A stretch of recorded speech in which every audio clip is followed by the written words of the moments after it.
voix. Non, c'est moi la voix. Nous sommes la voix.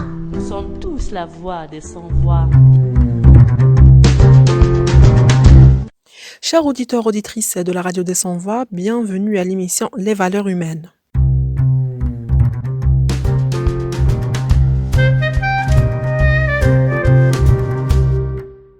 « 32 longues années se sont déjà écoulées sur les événements d'octobre 1988 que la mémoire collective algérienne retient comme étant un moment tragique, certes, mais un moment qui a contribué de manière décisive à la chute du système du parti unique. Il y a 32 ans, des centaines de milliers de jeunes ont occupé la rue dans de nombreuses grandes villes du pays pour dénoncer la dictature et les inégalités sociales. La réponse du pouvoir à leurs revendications fut d'une rare violence. Chargée de rétablir l'ordre, l'armée a pour la première fois, depuis l'indépendance, tiré sans hésitation sur la population. Bilan de la répression, entre 500 et 600 personnes tuées et des milliers de blessés, dont beaucoup sont aujourd'hui infirmes. Notre sujet d'aujourd'hui se portera sur la commémoration des événements du 5 octobre 88. Et pour parler de ce sujet, nous avons contacté M. Salem Ouaret, président de l'Association des victimes du 5 octobre 88 de la wilaya de Béjaïa. Monsieur Salem, pourriez-vous nous parler un peu de votre association, l'association des victimes du 5 octobre 88? Pourriez-vous la présenter aux auditeurs pour qu'ils puissent la connaître? Oui. L'association, nous l'avons créée en 1989, c'est-à-dire des suites des violences subies en 1988. C'est-à-dire le 5 octobre. Nous l'avons créé pour défendre les victimes d'octobre qui sont jusqu'à aujourd'hui non reconnues et laissées pour compte. Donc, défendre surtout le côté aussi moral que physique, parce que il y a eu beaucoup de meurtrissures, il y a eu beaucoup de blessés, et sans parler de ceux qui ont c'est-à-dire quitter ce monde. Donc, c'est pour cette raison que nous avons créé cette association. Et jusqu'à aujourd'hui, cela fait 17 gouvernements, nous les avons toujours interpellés.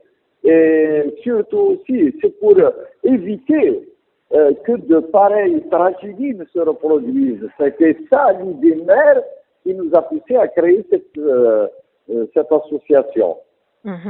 Monsieur Salem, 32 ans après les événements du 5 octobre 88, que reste-t-il du rêve de liberté porté par cet événement? Eh ben, le rêve, je peux dire une seule chose, c'est que le rêve continuera toujours de subsister. Tant qu'il y a la vie, il y a l'espoir.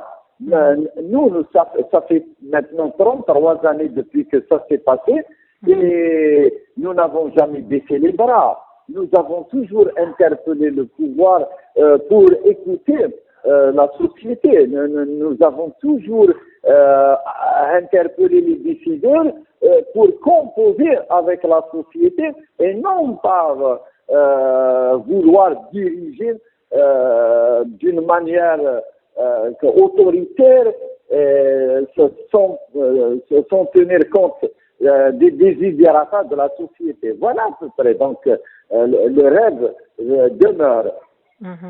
Et que font les spécialistes pour rafraîchir la mémoire collective? Les spécialistes, il y en a certains qui ont pris contact avec nous pour rédiger leur mémoire, etc. Nous avons mis à leur disposition toutes les informations dont nous disposons. Voilà, mais côté historique, je pense qu'il y a encore pas mal de choses à faire.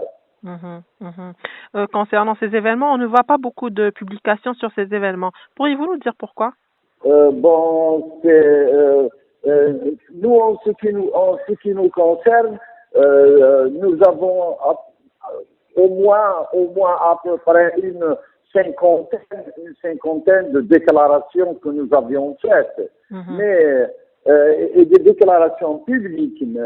Mais en ce qui concerne les publications, elles sont faibles parce que, vous savez, juste après les événements de 1988, il y a eu l'ouverture politique, il y a eu le multipartisme, le multisyndicalisme, ce qui veut dire que la société s'est